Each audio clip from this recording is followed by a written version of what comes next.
comme le temps aussi presse, je pense qu'on va... J'avais voulu chanter un chœur, je ne sais pas si vous le connaissez. Entends-tu le chant joyeux? On le connaît? Amen. Amen.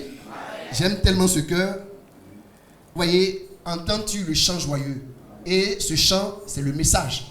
C'est la parole de Dieu. Alléluia.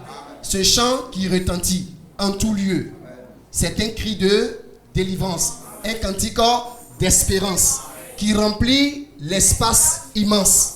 Christ a dit, l'Esprit de Dieu m'a oint, n'est-ce pas, pour proclamer une année de grâce. Mais ce n'est pas une année de 12 mois, c'est un temps de grâce. Et quand Dieu dit, je ferai, ça l'engage. Et donc, il a proclamé l'année de grâce, et nous sommes toujours dans l'année de grâce. Et le chant dit, vous voyez, ce chant retentit toujours dans l'espace immense. Et si quelqu'un entend ce chant joyeux, et qu'il souscrit à ça, qu'il adhère à ça, il n'y a pas de raison qu'il ne soit pas délivré. Alléluia, parce que c'est Dieu qui a proclamé ça. Nous sommes dans un temps de grâce où peu importe ta situation, si tu acceptes le Seigneur, alors tu deviens bénéficiaire de ce décret divin. C'est un décret. Alléluia. Et toute la terre en est remplie. Partout où on l'invoque, on le voit agir. Est-ce qu'on peut le chanter? Amen. Entends-tu le chant joyeux? Jésus sauve aujourd'hui. Il retentit en tout lieu. Jésus sauve aujourd'hui. Entends-tu? Amen. Le chant joyeux. Jésus sauve aujourd'hui. Il retentit en tout lieu. Jésus sauve aujourd'hui. C'est un cri de délivrance, un cantique d'espérance qui remplit l'espace immense. Jésus sauve aujourd'hui. C'est un cri de délivrance,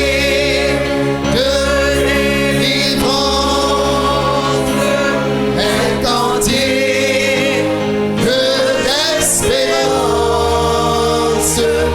qui remplit l'espace immense. Jésus sauve aujourd'hui dans mon pays. Jésus sauve aujourd'hui dans ma famille. Amen. Aujourd'hui dans mon village. Amen. Dans mon église. Jésus sauve aujourd'hui. Alléluia. Amen. Amen. Alléluia. Jésus sauve aujourd'hui. Amen. L'année de grâce est toujours en cours. Amen. Et je dis souvent aux soi-disant athées, aux païens, je dis mais la différence entre le chrétien et puis vous autres. Le chrétien a reconnu simplement qu'il est un être vil. Simplement, c'est ce que Dieu demande. Reconnais que tu ne vaux rien, tu n'es rien. Sinon nous tous nous péchons. Mais la différence c'est quoi? Nous, on a reconnu qu'on n'est rien. Et on s'humilie. Donc même si on était la plus grande prostituée, le plus grand criminel, ça c'est balayé. Mais toi qui penses que tu es quelqu'un, la chose va être retenue contre toi. Amen. Que son nom soit béni. Et ils arrivent à comprendre ça. Jésus sauve aujourd'hui. Alléluia. Que son nom soit béni. Alors est-ce que nous pouvons prendre la parole maintenant? 2 Samuel 9, 3 à 4. Le roi dit: n'y a-t-il plus personne de la maison de Saül pour que juge envers lui de la bonté de Dieu? Et Siba répondit au roi: il y a encore un fils de Jonathan, perclus des pieds. Le roi lui dit, où est-il? Et Tsiba répondit au roi, il est dans la maison de Makir, fils d'Amiel, à Lo-Débar. Alléluia. Est-ce que nous voulons encore élever un mot de prière? Père éternel, nous te confions, oui, l'instant de l'écoute, tandis que la parole vient d'être ouverte. Seigneur, toi qui en es l'auteur, nous te prions de nous parler. Seigneur, laisse s'en dégager, oh Seigneur, les pépites d'or. Laisse s'en dégager les grâces les plus excellentes. Et je prie que tu ouvres notre entendement et que nous puissions saisir le message que tu as pour nous ce matin. Seigneur, que tout entendement soit débouché et que nous puissions avoir l'entendement spirituel afin de te saisir ce matin. Nous prions et une fois de plus, tout esprit réfractaire, nous les mettons loin de nous dans le nom de Jésus-Christ et que tu sois le seul à parler. À toi la gloire. À toi l'élévation, au nom de Jésus-Christ. Amen. Amen. Veuillez vous asseoir. Alléluia. Vous voyez, quand je viens, chaque fois, c'est pour vous exhorter, pour vous encourager. Parce que je sais que, voilà, et il faut nous l'enseigner. L'enseignement est l'affaire du pasteur. C'est lui qui éduque son peuple. C'est lui qui, n'est-ce pas, c'est comme un père qui éduque ses enfants. Il a une vision des choses et c'est lui qui leur inculque ça. Et c'est lui qui inculque la doctrine de l'église. Parce que chaque église a sa doctrine. On se comprend? Je n'ai pas dit qu'il faut créer, le frère madame l'a dit. Et il faut, vous voyez, il y a une chose dans laquelle on croit. Et tout le monde doit pouvoir s'aligner à ça. Amen. Quand je viens, c'est pour vous encourager. C'est pour vous exhorter. Amen. Vous voyez, comme il a dit, malgré la maladie qui m'a secoué, mais j'avais 2 messages en tête. Je ne sais pas lequel j'allais choisir. Mais bon, il n'y a rien que je vais prendre et puis bon. Peut-être qu'à une autre occasion, on parlera de l'autre. Amen. Très bien. Alors, pour ceux qui lisent la Bible, cette histoire, on la connaît bien. Amen. David qui envoie chercher encore une personne de la maison de Saül à qui il pourra faire du bien. Maintenant, regardez, frère. Le titre que j'ai donné, je vais tirer ça du verset 4. Vous voyez, la localité appelée Lo-Débar. Et le thème c'est « Sors de Lo-Débar ». Alléluia. Amen. Sors de Lo-Débar. Que son nom soit béni. Et nous savons ici, frère, la vie de Jonathan. Jonathan qui était l'ami intime de David. Et une amitié tellement sincère, au point où Jonathan n'a pas jalousé David, puisque Dieu avait porté son choix sur David. Or, lui était l'héritier du trône. Le trône lui était promis. Amen. Mais Jonathan est le type de l'ami loyal, sincère, fidèle. Amen. Il pouvait dire que mais c'est moi le prince.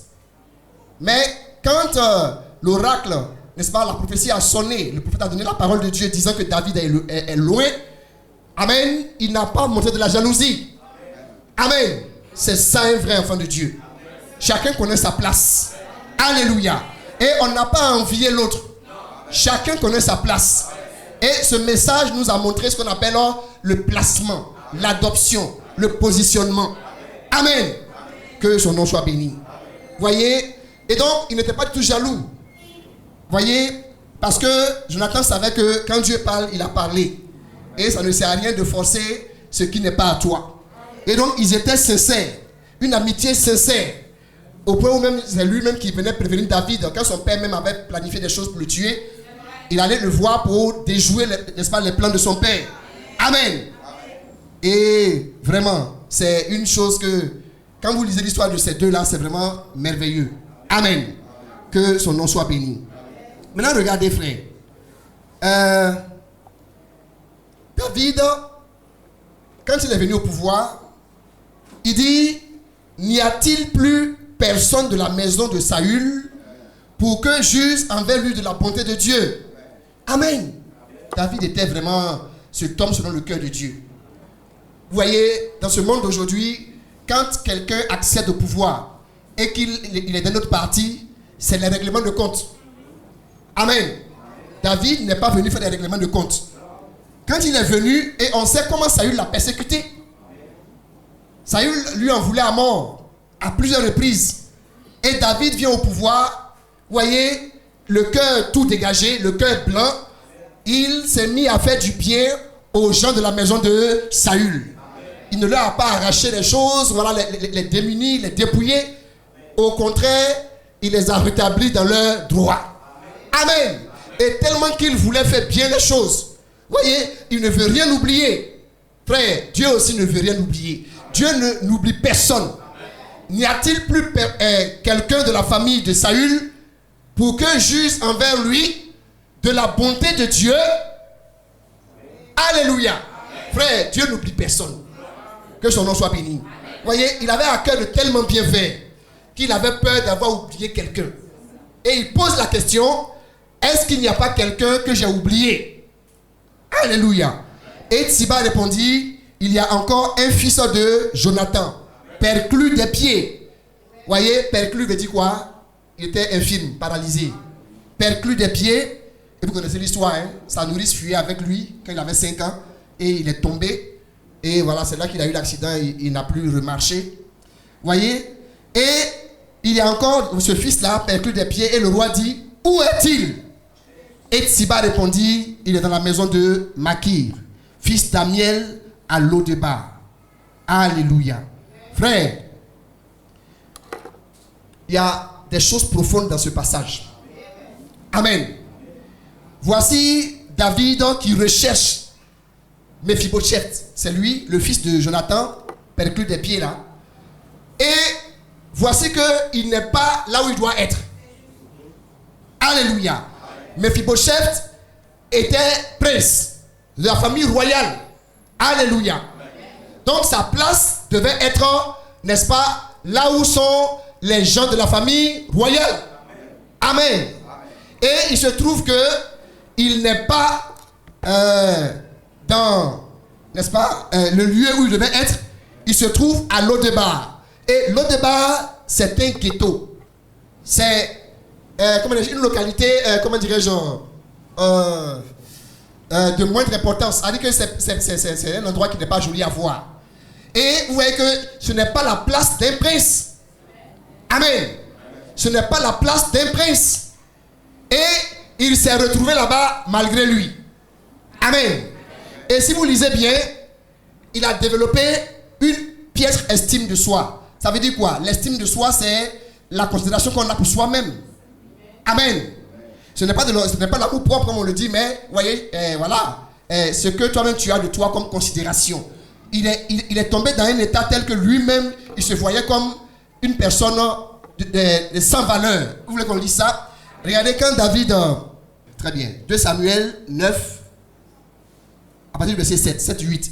David lui dit, donc, vous voyez, David l'a envoyé chercher. Et il est venu donc se présenter à David.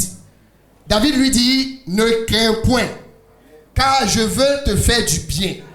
À cause de Jonathan, ton père, je te rendrai toutes les terres de Saül, ton père, et tu mangeras toujours à ma table. Alléluia. Il devait être là où les princes et les princesses, n'est-ce pas, doivent être. Alléluia. Que son nom soit béni. Et c'est cela, frère. Ne touchez pas à ce qui est impur et je vais vous accueillir. Amen. Vous voyez, comme il a dit, le message ne sera pas long. Alléluia. Il ne sera pas long. C'est ce que je vais apporter, n'est-ce pas, ce matin. Pour que, avec la prière, que le Seigneur aujourd'hui te visite. Amen. C'est pourquoi la parole, il faut d'abord l'entendre. Dis Amen. Et après, maintenant, la prière viendra. Et je suis sûr que des vies seront restaurées ce matin. Alléluia. Que son nom soit béni. Et donc, c'est cela, frère. Vous voyez, souvent, les gens, il y a un chœur que les gens chantent souvent dans la dénomination. Je ne sais pas si vous connaissez ça aussi, plus dans la dénomination. Et le chœur dit, il va me prendre, il va m'arranger, il va me positionner. Ne me cherchez plus là-bas. Dieu a changé mon adresse. J'aime bien ce chœur. On connaît ce chœur, non? On se connaît ce chœur? Il va me prendre, il va m'arranger, il va me positionner. Voilà, ne me cherchez plus là-bas. Et je disais à mes frères d'Anime Le Cro, il dit, mais vous voyez, quand nous chantons, quand on chante un chant, là, ce chant doit être un témoignage. Il faut vivre le chant. Il faut le vivre. Ne me cherchez plus là-bas. Entends, tu es là-bas encore. Alléluia. Ne me cherchez plus là-bas ou entends, tu es là-bas. Hein, tu es là-bas. Et le diable même te connaît là-bas. Amen. Mais avant qu'il te positionne, comme le chant le dit, il faut qu'il te prenne, qu'il t'arrange. Alléluia. Mais beaucoup ne veulent pas qu'il les arrange. Alléluia. Amen. Avant qu'il te fasse asseoir à la table des princes et des princesses, avant que tu entres dans ton héritage, mais il faut qu'il t'arrange. Parce qu'un prince ou une princesse doit avoir une éducation digne de ce nom. Et quand il rentre dans sa destinée, alors il fait honneur à son papa. Alléluia. Que son nom soit béni. Vous voyez, les cœurs sont profonds. Hein? C'est une chanson qui est profonde. Mais, vous voyez, il faut vivre ce chant. Il faut le vivre. Que son nom soit béni. Alléluia. Maintenant, regardez, frère. Dieu dit, il a pour nous des projets de bénédiction, c'est pas ça, et de paix, et non des projets de malheur. Il dit, n'y a-t-il plus personne de la maison de Saül envers qui je vais user, écoutez bien, hein, de la bonté de Dieu. Pas ma bonté à moi, David, de la bonté de Dieu. Et vous savez que David est un type de Christ. Alléluia. Donc ici, voyez Christ. Là où David est en train de parler là. Voyez, n'y a-t-il personne envers qui je vais user de la bonté de Dieu? La bonté de Dieu. Mon frère, ma soeur, Dieu veut nous bénir. Il a pour nous des projets vraiment excellents. Il a pour nous une vision excellente. Mais simplement, tu n'es pas là où tu dois être. Alléluia. Comme je l'ai dit, j'avais 2 messages. Mais peut-être qu'en prêchant, on peut combiner un peu. Alléluia. Mais si vous voulez que Dieu compose avec vous, il faut faire preuve de sérieux. Alléluia. Dieu ne marche pas avec des plaisanteries, frère. Vous voyez, je fais un petit crochet à la politique. Il y a quelqu'un qui disait comme ça. Vous voyez, c'est la mode depuis un temps.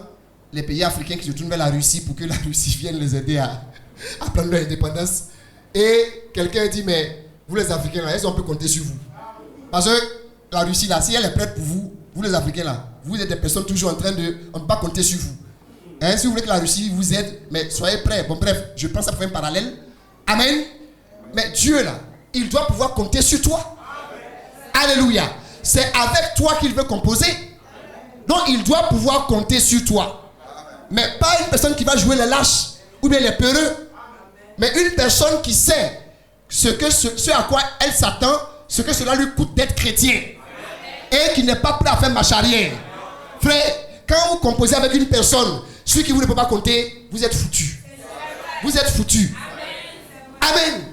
Des gens qui sont prêts à aller au bout avec vous, jusqu'au bout. Que son nom soit béni. Et, voyez, je le sens.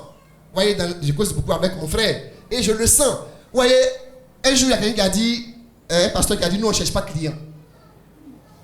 On ne cherche pas de clients. Bon, les gens ont mal compris. C'est vrai, on est appelé à aller gagner les âmes. Mais ce n'est pas du remplissage pour remplir. Alléluia. Il faut des personnes convaincues. Alléluia. Que son nom soit béni.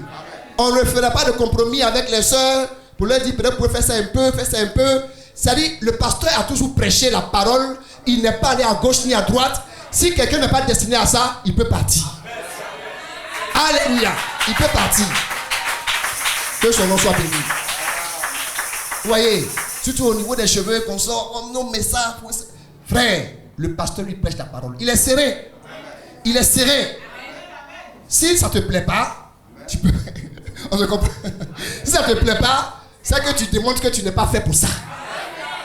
Dieu cherche des personnes qui sont faites pour ça. Alléluia. Que son nom soit béni. Et c'est ça. Et cette assemblée doit toujours mûrir encore. Parce qu'on sent de la maturité. Quand on arrive ici, on voit les sœurs, on sent vraiment qu'il a fait un travail de fond. Alléluia. Que son nom soit béni. Amen. C'est pourquoi Dieu bénira toujours cette œuvre-là. Alléluia. Le sérieux. Amen. Quand on convoque les moments même de jeûne et prier, tout cela, que chacun rentre dans l'esprit. Le sérieux. Prions pour l'œuvre, prions pour le pasteur. Quand Dieu voit ça, frères et sœurs, il libère des grâces. Il libère des grâces et puis il est prêt pour vous. Amen. Un jour, il y a un pasteur, c'est au RDC là-bas, un frère en Christ qui a beaucoup de moyens, a fait une entreprise et il a engagé en grande partie des frères en Christ, des sœurs en Christ dans son entreprise. Et puis, beaucoup d'entre eux ont commencé à se comporter, vous voyez, Voilà, parce que, un peu comme c'est le chant de papa, voilà, et il n'y a pas de sérieux, tout ça, ça a commencé à faire baisser les chiffres d'affaires du frère en Christ. Et lui aussi, il jouait de faiblesse. Parce que, c'est des frères en Christ, bon, quand je vais parler, non, frère. Mais tu dois parler. Regardez Paul. Paul avait un langage direct. Un enfant doit avoir un langage direct, frère. N'ayez pas peur de dire la vérité aux gens. Amen. Il faut dire la vérité. Et donc, il allait voir le pasteur pour se plaindre.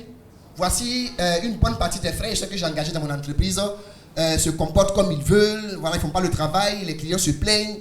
Et tout ça, voilà. Et le pasteur a répondu de manière catégorique. Il dit, frère, renvoie-les.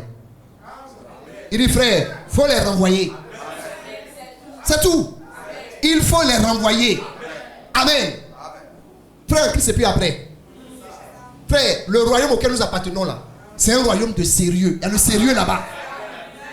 Alléluia. Si Dieu n'était pas sérieux, la terre n'existerait pas. L'univers avec toutes les lois auxquelles ça obéit. Dieu a mis du sérieux dans ce qu'il a fait. Alléluia. Amen. Et on doit faire preuve de sérieux. Là où il n'y a pas de sérieux, l'œuvre est vouée à l'échec. Amen. Et il les a renvoyés.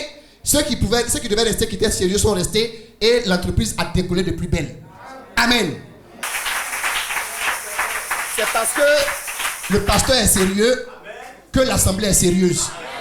Alléluia. Et chaque frère et chaque soeur prend conscience de sa responsabilité dans l'œuvre. Que tu sois prédicateur ou pas, que tu sois frère, cette œuvre-là, chacun en est responsable d'une manière ou d'une autre. Et quand le pasteur est sérieux, tout le monde suit ça. Alléluia. Donc, pasteur, vraiment, continue dans ce sérieux-là. Alléluia. Amen.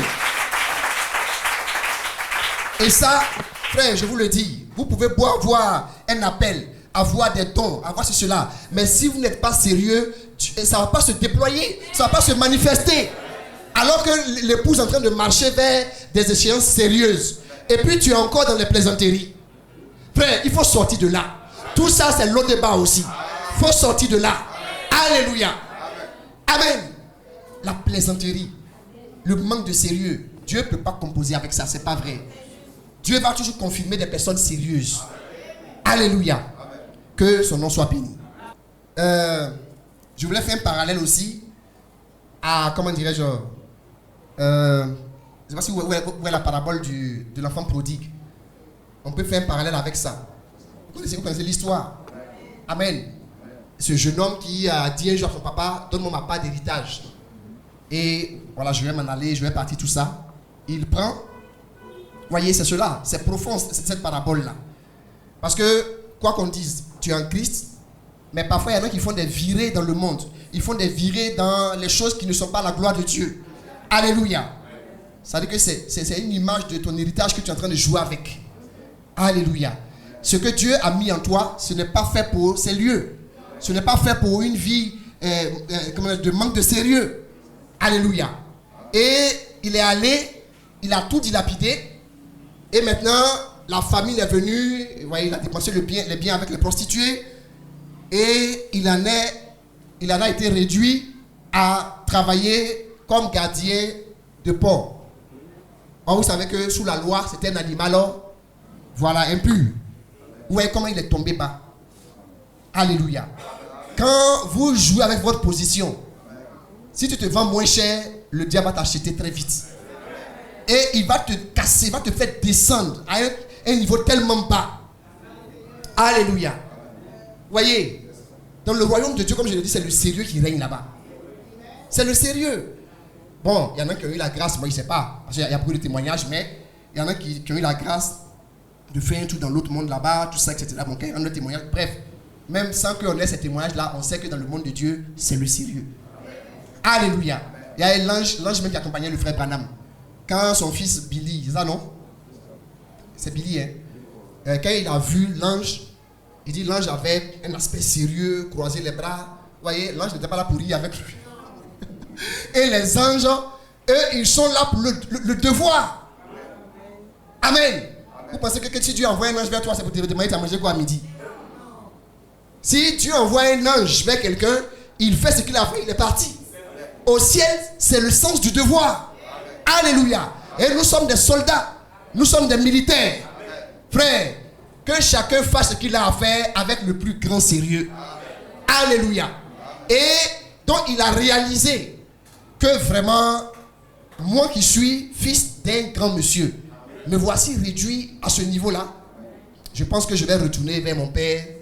Je vais m'humilier. Et lui dire que je ne suis pas digne d'être appelé ton fils. Alléluia. Parce qu'il sait.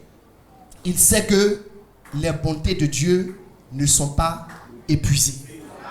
Oh frère, elles ne sont pas épuisées. J'ai dit que le message n'est pas compliqué, c'est un message simple que je vais prêcher. Alléluia. Amen. Si ce matin, c'est ce que tu vis. Amen. Ces bontés ne sont pas épuisées. Il faut simplement reconnaître ton état de légèreté, là, d'amusement, là, et puis sors de là. Alléluia. Il faut sortir de là. Moi, parfois, je prends mon exemple. Frère, peu importe comment Dieu t'a menti, qu'est-ce qu'il a mis en toi comme don?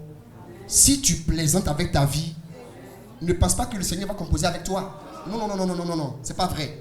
Et puis tu es étonné. Tu te demandes, mais est-ce que moi-même Dieu m'a appelé vraiment même? Est-ce que moi-même, parce que chacun a son expérience, des choses que Dieu te montre, Dieu m'a montré, Dieu a montré chacun de nous ici.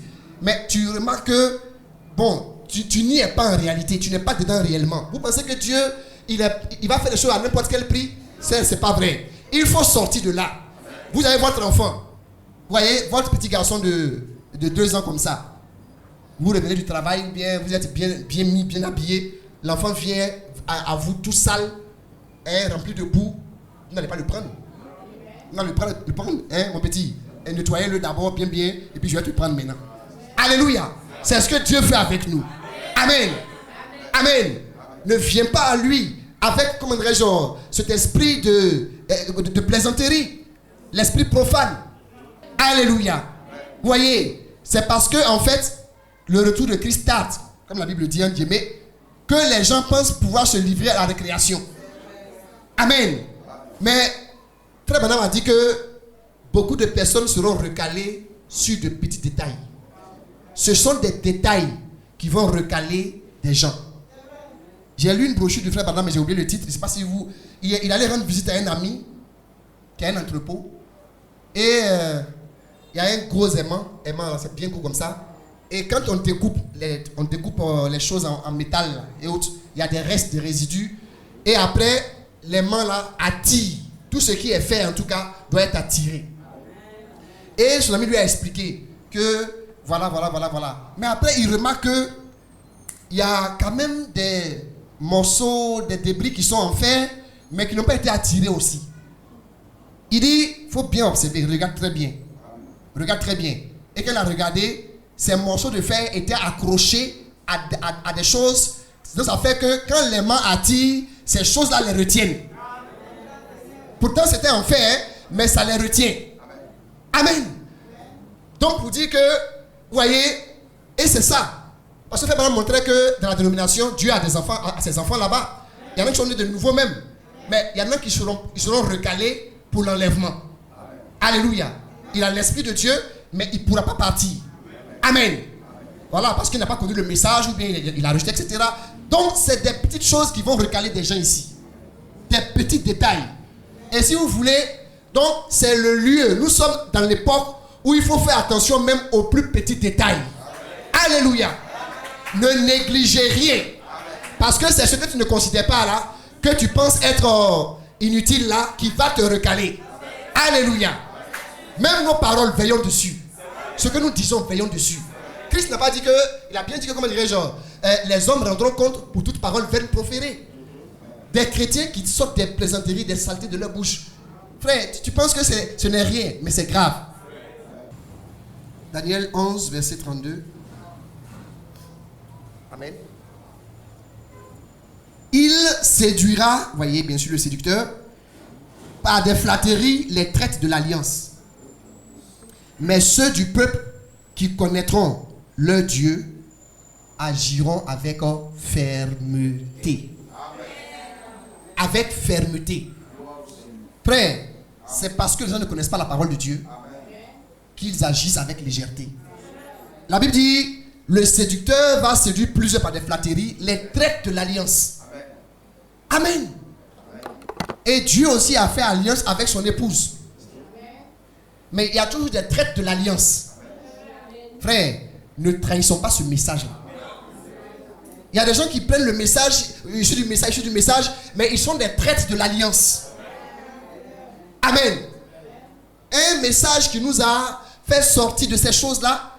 Et puis, n'est-ce pas, des personnes veulent nous ramener encore à ça. Des personnes qui se disposent au diable et ils jouent avec eux. Ce sont des traites de l'alliance. Il y a des traites de ce message. Amen. Mais ceux qui auront connu leur Dieu agiront avec fermeté. Alléluia. Donc c'est parce que tu connais la valeur de ce message que tu ne permettras pas qu'il y ait des compromis. Alléluia. Ceux qui ont vraiment connu ce message, qui le connaissent vraiment, agiront avec fermeté. Amen. On ne dilue pas. Il ne faut pas diluer. Il ne faut pas chercher à faire des arrangements. Frère, agissons avec fermeté. Amen. Ne bougeons pas de là. De ce que le prophète nous a apporté. J'aime bien ce verset-là, ce passage-là. Ouais, on peut passer dessus toute une prédication. Ceux qui auront connu leur Dieu, et connaîtront leur Dieu, agiront avec fermeté. Donc, la fermeté, le sérieux, c'est la chose qui caractérise ceux qui connaissent leur Dieu vraiment. Alléluia. Si tu connais ton Dieu vraiment et tu connais la valeur de ce message, tu ne peux pas agir avec légèreté. Ce n'est pas possible. Vous comprenez? Et on a besoin de fermeté pour pouvoir progresser jusqu'à ce que Dieu accomplisse avec nous sa bonne parole. Alléluia. Que son Saint-Nom soit béni. Donc, je vais terminer. Voilà. Donnez-moi juste 10 minutes, je vais terminer. Et lancer un appel. Donc, dis ce matin, amen, que il n'est pas encore tard. Alléluia, il n'est pas encore tard. Il dit, un chien vivant vaut mieux qu'un lion mort. Et tant que celui qui vit, il y a encore de l'espérance pour lui. Amen.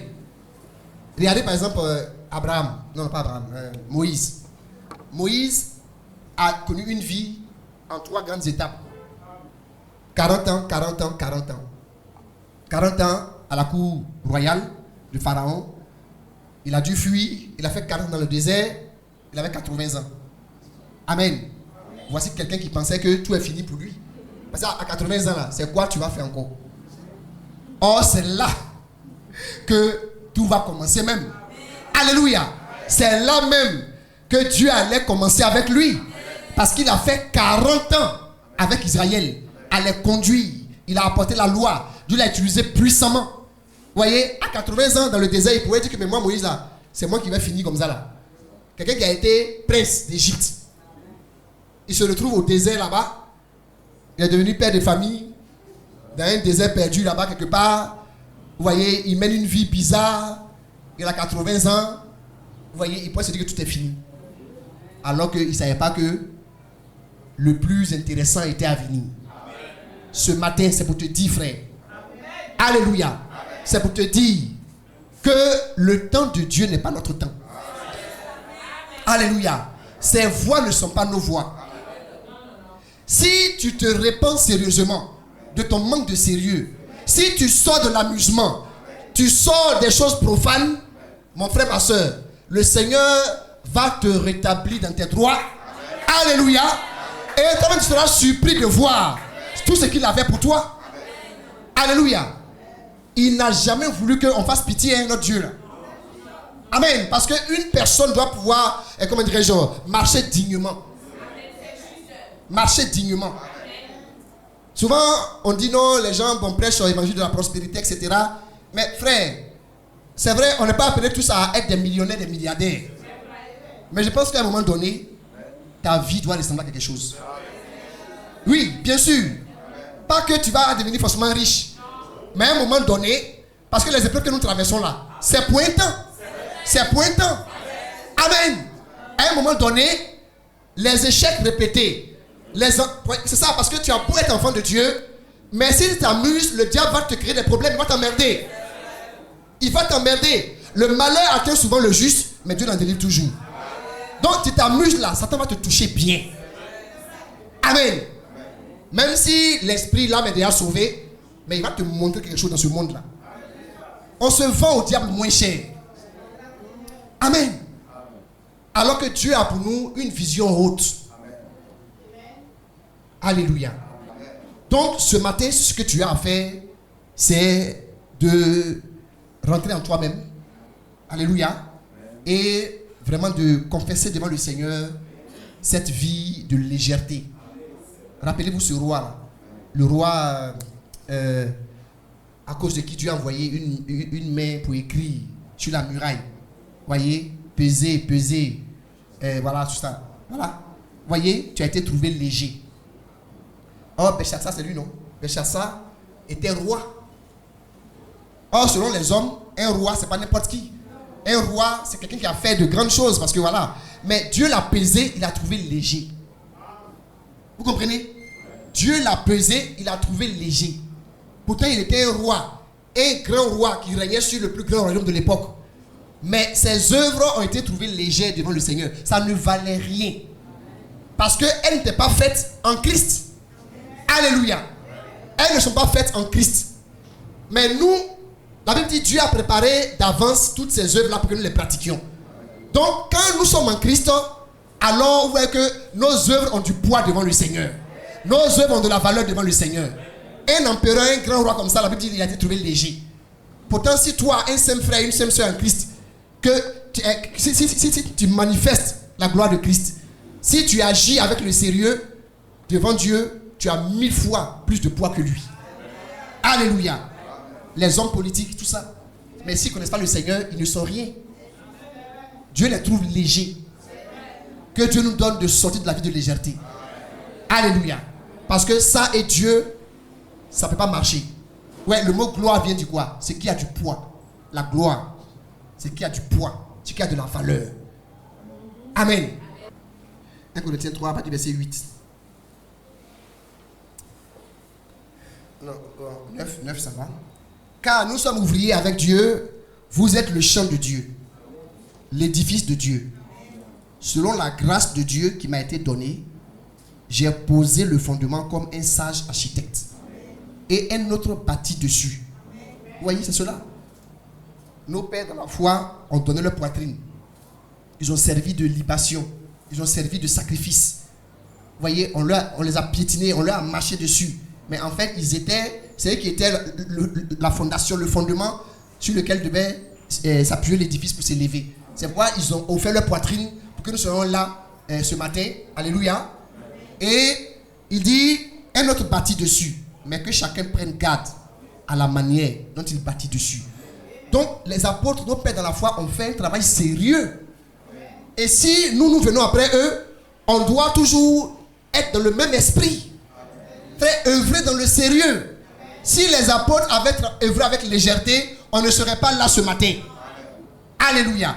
Donc, que chacun prenne garde à la manière dont il bâtit dessus. Parce que c'est un édifice glorieux. Et il dit quoi? Car, personne ne peut poser un autre fondement que celui qui a été déjà posé, à savoir Christ. Or, si quelqu'un bâtit sur ce fondement avec de l'or, de l'argent, des pierres précieuses, du bois, du foin, du chaume, l'œuvre de chacun sera manifestée. Frère, c'est cela. Et il cite différents matériaux. Le bois, le chaume c'est la paille. La paille. Frère, dans le spirituel, là, c'est avec quoi tu construis. Voyez, la vie de légèreté là, dans le spirituel, ça veut dire que tu prends paille pour construire parce que tu as besoin de paille. Alléluia. Voyez, il y en a qui font l'œuvre à la je m'en fous. Le feu va éprouver cela. Parce que le feu a une valeur purificatrice. Le feu doit éprouver. Si la chose résiste, alléluia, ça veut dire que tu as fait du sérieux. Les tribulations, Dieu va tester notre œuvre. Oh frère, notre adoration, Dieu va la tester. Amen. N'adorons pas avec légèreté. Chacun de nous sera testé par le Seigneur. Est-ce que tu n'es pas un plaisantin? Amen. Il dit, si l'œuvre bâtie par quelqu'un sur le fondement subsiste, il recevra une récompense. Si l'œuvre de quelqu'un est consumée, il perdra sa récompense. Pour lui, il sera sauvé comme au travers du feu. Amen. Je vais veux qu'on médite un peu là-dessus. C'est cela, frère. Est-ce que je bâtis avec de l'or? Est-ce que je bâtis avec des matériaux précieux? Amen. Pour que mon adoration, pour que mon service soit agréé de Dieu. Alléluia. C'est cela. Rappelez-vous la femme au puits à qui Jésus parlait. Il dit, vous adorez ce que vous ne connaissez pas, mais nous adorons ce que nous connaissons, parce que le salut vient des Juifs. Donc Christ reconnaît que les gens adorent. C'est pas ça? Ils adorent. Mais beaucoup adorent sans savoir ce qu'ils adorent. Amen. Les catholiques adorent, les protestants adorent, les méthodistes adorent, tout le monde adore. Mais il dit à la dame, vous adorez ce que vous ne connaissez pas. Amen. Donc l'adoration doit être basée sur la connaissance de celui qu'on adore. Et pas seulement ça, mais le sérieux qui va avec. Amen. Que son nom soit béni. Donc c'est lorsque Dieu approuve notre adoration, c'est lorsqu'il approuve ça, qu'il est favorable, qu'il est disposé à manifester son glorieux plan dans notre vie. Alléluia. Donc ce matin, c'est un appel à sortir de l'eau de bar. Alléluia. Sors de l'eau de bar. Et tu vas intégrer, tu vas entrer dans ta vraie position. Mephibosheth, quand ils sont allés le prendre à l'eau de bar, ils pouvaient dire, il ne vient pas. Ah, ou bien, ils sont allés le chercher. Il est venu. Quand il est venu, alors il a retrouvé sa position. Amen. Donc, c'est la seule chose à faire. Alléluia. Parce qu'il compose avec notre volonté. Il faut que toi-même tu veuilles sortir de l'eau de bar. Et quand tu viens maintenant, il va te traiter comme tu devais l'être. Alléluia. Est-ce qu'on se comprend? Ce matin, je ne connais pas la vie de chacun. Les blocages là, tu sens que le diable te marche dessus, te piétine. C'est parce que tu es là-bas. Alléluia. C'est parce que tu es là-bas. Amen. Un jour, il y a un frère qui a fait un rêve. Un pasteur de pauvre, oui. Il a fait un rêve, le pasteur. Il dit, pasteur, quand je rêve très souvent, là, il y a un bœuf noir qui me poursuit tout le temps. Et je ne sais pas, il me poursuit. Le pasteur dit, mais sa chose que tu as pris là, donne-lui. Il dit, sa chose que tu as pris là, donne-lui, il va cesser de te poursuivre. Amen. C'est cela. Parce que Dieu aussi, c'est un juriste. Hein. Dieu, c'est un juriste. Tu prends une chose qui est du diable là, mon cher, il a le droit de t'embêter. Hein. Donne-lui sa chose. Il faut t'en débarrasser. Ne donnez pas accès au diable. Ne le laissez même pas pouvoir prendre pied dans votre vie. Alléluia. Débarrassez-vous de ça. Il n'y a aucun rapport entre Christ et Bélial. Frère, mettons hors de notre vie toutes ces choses qui ne glorifient pas Dieu. Quel rapport y a-t-il entre Christ et Bélial? Alléluia. Sors de l'eau de bar. Que Dieu nous bénisse. Que Dieu nous bénisse.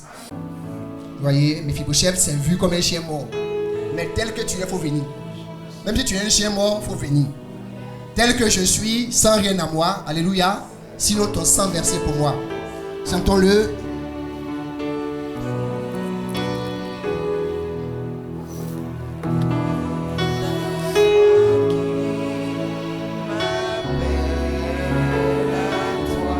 Alléluia. Agneau de Dieu, je viens, tel que je suis, sans rien à moi. Alléluia. C'est non ton sang versé.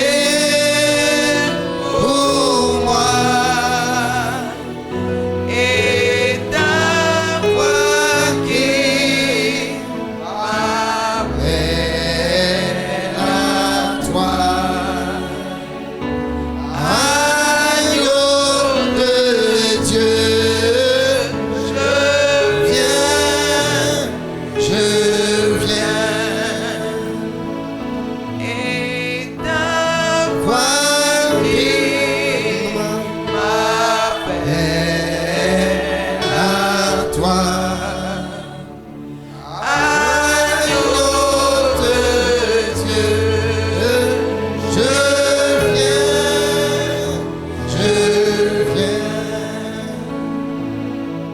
Alléluia. Amen. Amen. Quelle parole forte. Oui, Mephibosheth s'est vu comme un chien mort. Parce que il s'est tellement éloigné de la présence de Dieu. Alléluia. Qu'il a développé un autre esprit. Amen. Si c'est ton cas ce matin, Dieu, gloire à Dieu, tu as le sang de Jésus-Christ. Tu n'as rien à toi, rien pour toi. Mais tu as le sang de Jésus-Christ. Vous voyez, sinon ton sang versé pour moi. Si tu te vois comme un chien mort, comme Mephibosheth, peu importe. Mais ce matin, le sang de Christ a fait tout le travail. Alléluia. Et viens donc, oh, et confesse tes manquements. Confesse, oh, tes légèretés. Et sache que le sang de Christ est là, ce matin, pour tout réparer. Alléluia, pour tout rétablir. Oh frère, élevons la voix et prions au nom de Jésus-Christ.